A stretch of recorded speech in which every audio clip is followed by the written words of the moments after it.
Díky lidi, vítejte u dalšího videa, mé jméno je Jirka. Dneska tu mám slibovaný velký Sony repráček. Což je dost blbý podle mě, ale snad to nějakým způsobem přežijete. Já jsem 10.6.98. Že mám chuť natočit ásky.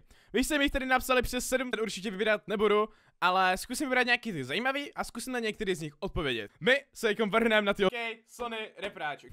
Oblíbená kniha. No, že jelikož je to jedna z mála knih, který jsem četl, tak asi bylo docela zajímavý.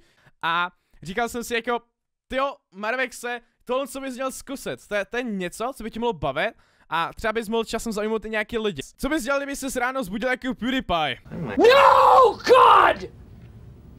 No, God, please, no! No! No! Jakého youtubera jsi naposled viděl naživo?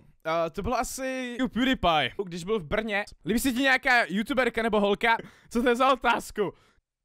Bylo by to hodně zajímavý. To něco, kvůli čemu bych se šel oběsit. Jaký horor je podle tebe nejlepší? Nejlepší horor? Mně se líbilo třeba ale to bylo taková ta atmosféra, když jsem byl mladší a dělal jsem se na to, když to bylo jakoby čerstvý. Snad to bylo dost rozsáhlý k tvý otázce. Tak jo, mějte se krásně a Allahu Akbar!